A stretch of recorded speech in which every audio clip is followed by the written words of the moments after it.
Hello everyone, welcome to my YouTube channel. তোমালোকক কিবা আৰু নোটছ লাগিলে তোমালোকে মোৰ ডেছক্ৰিপশ্যনত মোৰ নম্বৰ দিম, তাৰ পৰা তোমালোকে মোক মেছেজ কৰিব পাৰা বা মোক ইনষ্টাগ্ৰামত ফ'ল' কৰিব পাৰা। স্মাৰ্ট লাৰ্ণিং বুলি মাৰিলে তোমালোকে তাতে পাই যাবা। ঠিক আছে, তো আজি ষ্টাৰ্ট কৰোঁ আজিৰ ভিডিঅ'টো। তো তোমালোকৰ লগত মই আজি ক্লাছ 6ৰ chapter number 13 fun with magnets মই আজি তোমালোকৰ লগত ডিছকাছ কৰিম।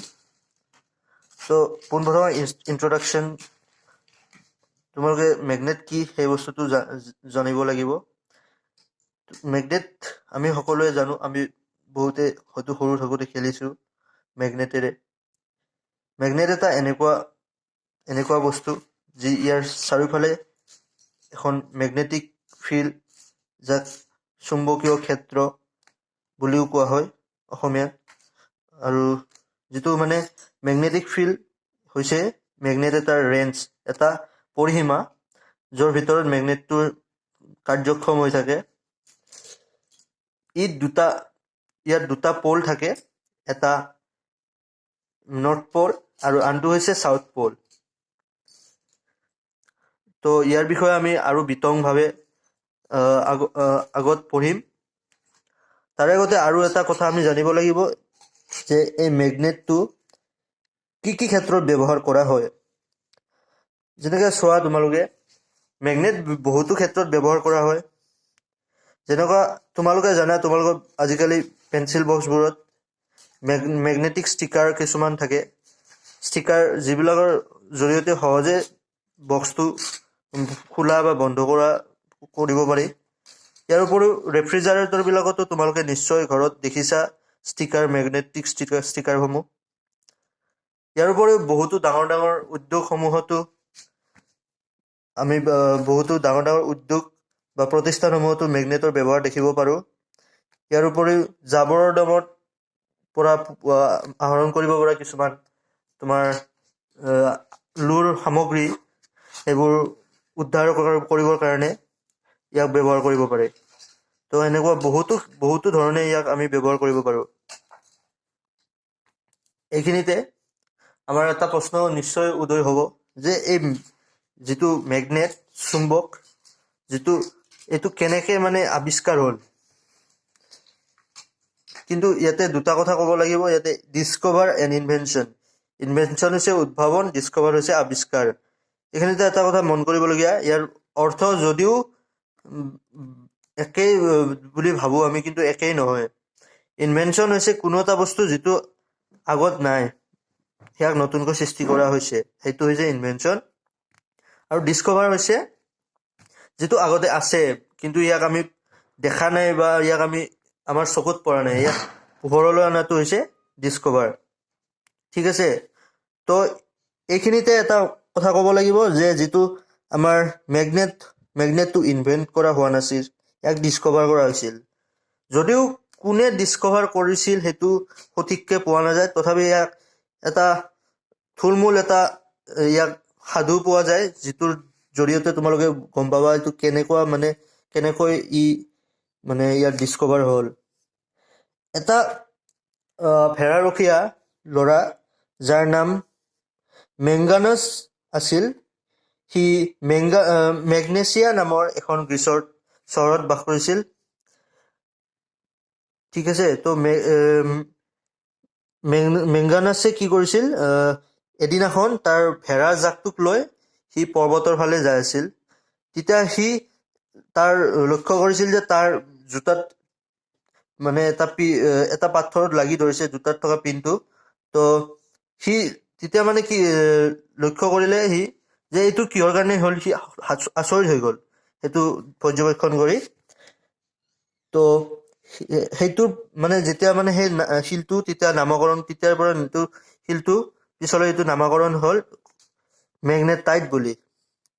আৰু সেই কোৱা হয় যে সেই শিলটো মেগনেটাইট নাম দিয়া হ'ল এই কাৰণে, কাৰণ এইটো মেগনেছিয়া যিখন ঠাইত সেই ল'ৰাজন য'ত আছিল সেই ঠাইখনৰ নামেৰে সেই শিলটোৰ নামকৰণ কৰা হ'ল বুলি কোৱা হয়। আৰু সেই শিলটোৰ দৰে যিসমূহে বেলেগ বেলেগ ধৰ্ম দেখায়, সেই শিলটোৰ ধৰ্মসমূহ মানে শিলটোৰ দৰে একেই সদৃশ ধৰ্ম যিবোৰ মানে বস্তুৱে দেখায় সেইবিলাককে মেগনেট বুলি নামকৰণ কৰা হ'ল। আৰু এইখিনিতে ক'ব লাগিব যে মেগনেটাইট, এই মেগনেটাইটটো হৈছে বিশ্বৰ প্ৰথম মেগনেট, যিটোক আমি নেচাৰেল মেগনেট বুলি কওঁ, কাৰণ ইয়াক আমি প্ৰকৃতিৰ পৰা আহৰণ কৰোঁ, চ' ইয়াক আমি নেচাৰেল মেগনেট বুলি ক'ব পাৰোঁ। ইয়াৰ দুটা ধৰ্ম আছে। এটা হৈছে যে ই আকৰ্ষণ কৰিব পাৰে সৰু সৰু মানে যিবোৰ লুৰ টুকুৰা iron piece, small piece of iron, সি তাৰ নিজৰ ফালে আকৰ্ষণ কৰে। আৰু ইয়াক দিশ নিৰ্ণয় হিচাপেও ব্যৱহাৰ কৰা হয়। সেইটো 2 নম্বৰটো, মানে ইয়াক দিশ নিৰ্ণয় কৰিবলৈ ব্যৱহাৰ কৰা হয়। নিডিল, যিটো আমি দেখিছা তোমালোকে যে কম্পাছত মাজত এটা নিডিল থাকে, সেই নিডিলটো যিটো নিডিল থাকে সেইটো মেগনেটেই হয়, বেলেগ একো নহয়। ঠিক আছে, তো মেগনেটত দুটা টাইপত ভাগ কৰা হয়, এটা নেচাৰেল, এটা আৰ্টিফিচিয়েল। যিটো নেচাৰেল হয় সেইটো প্ৰকৃতিৰ পৰা আহৰণ কৰা হয়, নেচাৰৰ পৰা আহৰণ কৰা হয়। আৰু ইয়াতে কেৱল এটাই নেচাৰেল মেগনেট আছে, সেইটো হৈছে তোমাৰ মেগনেটাইট, যিটো আমি পাইছিলোঁ এই সাধুটোত। আৰ্টিফিচিয়েল মেগনেট এইটো হৈছে কিছুমান এনেকুৱা মেগনেট যিটো মানে আৰ্টিফিচিয়েলি প্ৰস্তুত কৰা হয়, এইটো মানে প্ৰাকৃতিকভাৱে পোৱা নাযায়। ঠিক আছে, সেইটো হৈছে আৰ্টিফিচিয়েল মেগনেট।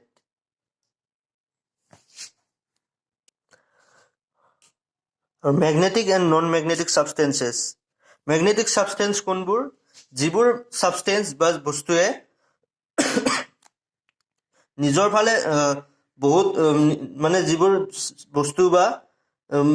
বস্তুৱে নিজৰ ফালে কোনো এটা বস্তুক আকৰ্ষণ কৰিব পাৰে বা এট্ৰেক্ট কৰিব পাৰে, সেইবোৰে হৈছে মেগনেটিক ছাবষ্টেঞ্চ। মানে মেগনেটে যিবোৰ বস্তুক তাৰ নিজৰ ফালে এট্ৰেক্ট কৰিব পাৰে সেইবোৰ বস্তুকে মেগনেটিক ছাবষ্টেঞ্চ বুলি কোৱা হয়। যেনে আইৰণ, কবাল্ট, নিকেল, ষ্টীল আৰু বহুত এলয় কি? এলয় এইখিনিতে এটা ইম্পৰ্টেণ্ট বস্তু, এলয় হৈছে ডেফিনেশ্যনটো চাবা। Alloy sir uniform mixer of different metals. তো এলয় হৈছে বিভিন্ন মেটেলৰ মিক্সাৰ, মানে বহুত মেটেল মিলি কিনে এলয় মানে প্ৰিপেয়াৰ কৰা হয়। ঠিক আছে, তো নন মেগনেটিক ছাবষ্টেঞ্চ যিবিলাক ছাবষ্টেঞ্চ মানে এট্ৰেক্ট নহয় মেগনেটৰ দ্বাৰা, যিবিলাক মানে বস্তু মেগনেটে এট্ৰেক্ট কৰিব নোৱাৰে বা এট্ৰেক্ট নহয়, সেইবোৰক কোৱা হয় নন মেগনেটিক ছাবষ্টেঞ্চ। ধৰি ল'ব পৰা নন মেটেলছ, তো stones, chinaware, glass, wood, paper, brass, aluminium, mica, ebonite, gold, silver etcetera are non magnetic ছাবষ্টেঞ্চেছ।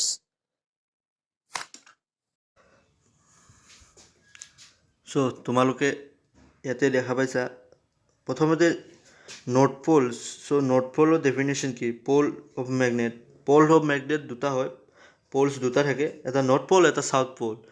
তো ফাৰ্ষ্টটো হৈছে নৰ্থ প'ল হৈছে, তো মই ডেফিনেশ্যনটো কৈ দিছোঁ প্ৰথমে। The end of the freely suspended magnet which points towards the geographical north is called the north pole of the magnet.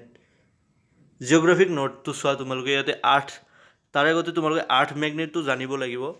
Earth magnet চোৱা, আৰ্থ মেগনেটত যিটো ছাউথ থাকিব আৰ্থৰ, মানে যিটো নৰ্থ থাকিব, নৰ্থ ফালটোত এটা বাৰ মেগনেট যদি আমি মাজত প্লেচ কৰোঁ চেণ্টাৰৰ ফালে, তেতিয়াহ'লে যিটো বাৰ মেগনেটৰ ছাউথ থাকিব সেইটো তোমাৰ জিঅ'গ্ৰাফিকেল নৰ্থ প'ল হয়। তো নৰ্থ এণ্ড ছাউথ তোমালোকে গম পাইছা, আৰ্থত প'ল ওপৰৰ ফালে থাকে নৰ্থ, তলফালে ছাউথ। এণ্ড যিটো বাৰ মেগনেট আমি প্লেচ কৰিম তেতিয়া আমি নৰ্থ এণ্ড ছাউথৰ যিটো বাৰ মেগনেটৰ ছাউথ প'ল থাকিব সেইটো জিঅ'গ্ৰাফিক নৰ্থৰ পিনে থাকিব, আৰু যিটো বাৰ মেগনেটৰ নৰ্থ প'ল থাকিব সেইটো জিঅ'গ্ৰাফিকেল ছাউথ প'লৰ পিনে থাকিব। আৰু সদায় মেগনেটিক ফিল্ড এই ছাইডৰ ফালে দেখিব পাইছা তোমালোকে আৰ্থৰ বাৰ মেগনেটৰ যিটো মেগনেটিক ফিল্ড।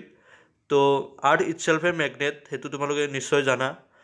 তো নৰ্থ টু ছাউথলৈ মেগনেটিক ফিল্ড লাইন হয়, এইবোৰ পাছ হয়।